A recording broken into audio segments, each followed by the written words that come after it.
100 بچوں کو کھا جانے والی ڈائن، وہ شیطان جو انسان کے روپ میں لاہور کی گلیوں میں رہتا تھا۔ جاوید اقبال مغل، پاکستان کی تاریخ کا ہولناک باب، جس کی کہانی سن کر روحیں کانپ اٹھتی ہیں۔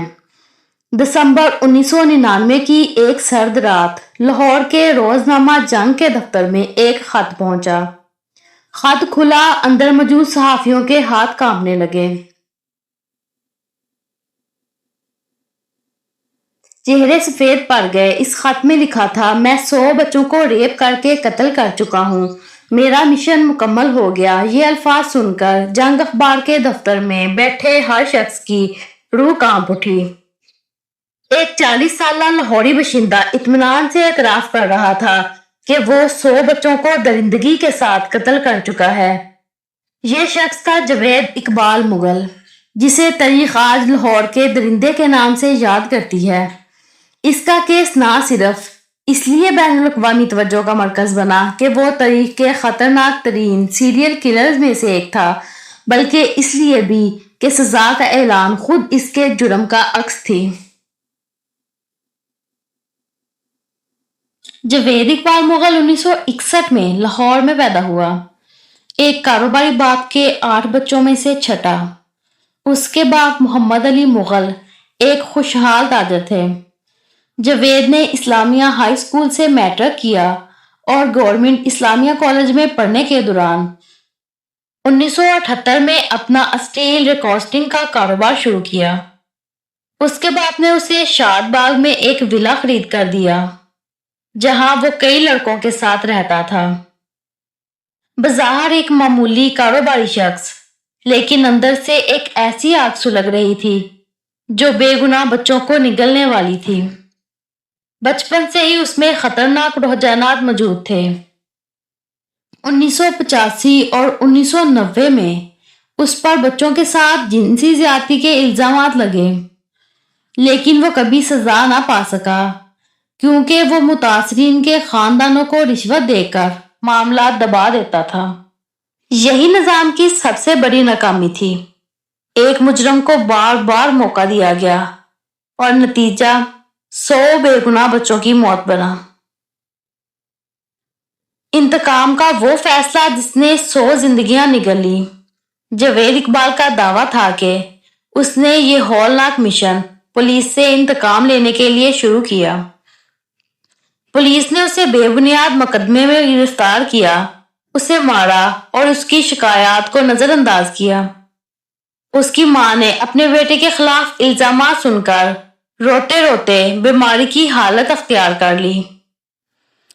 جاوید نے کہا، میری ماں میرے لیے روئی، میں چاہتا تھا کہ 100 مائیں اپنے بچوں کے لیے روئیں۔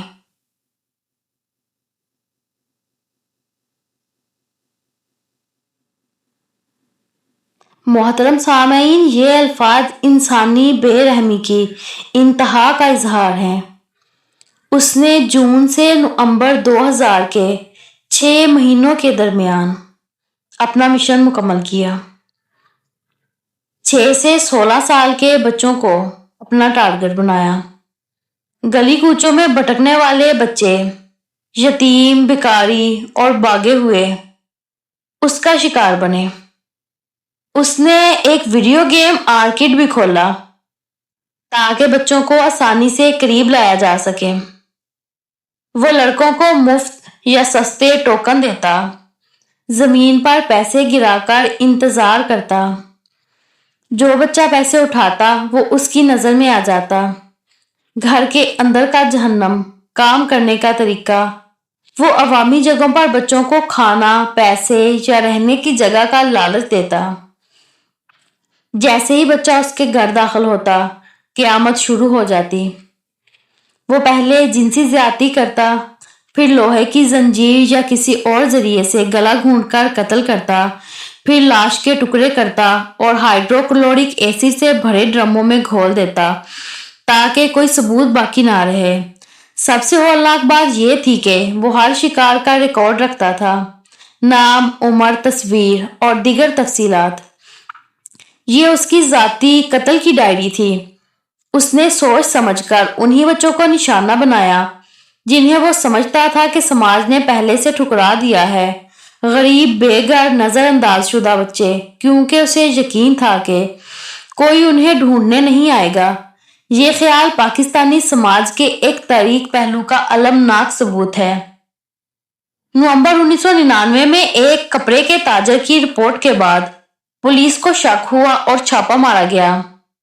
گھر سے ثبوت ملے، تفصیلی نوٹ، ڈرائنگ، شکاروں کا سامان اور ایسڈ میں تحلیل شدہ باقیات۔ جاوید اقبال نے 1 مہینے تک فرار رہنے کے بعد خود جنگ اخبار کے دفتر میں ہتھیار ڈالے۔ اسے ڈر تھا کہ پولیس اسے زندہ نہیں چھوڑے گی۔ مارچ 2000 میں انسداد دہشت گردی کی عدالت نے اسے 100 بار قتل کا مجرم قرار دیا۔ جج نے حکم دیا کہ اسے زنجیر سے گلا گھونٹ کر مارا جائے، جو اس نے بچوں پر استعمال کی۔ پھر اس کا جسم 100 ٹکڑوں میں کاٹ کر ایسڈ میں گھول دیا جائے، جیسا اس نے بچوں کے ساتھ کیا۔ لیکن انصاف مکمل نہ ہو سکا۔ 8 اکتوبر 2001 کو جاوید اقبال اور اس کے ایک ساتھی سجید احمد کوٹ لکھپت جیل میں مردہ پائے گئے۔ شواہد قتل کی طرف اشارہ کرتے تھے، لیکن سرکاری طور پر خودکشی قرار دے دیا گیا۔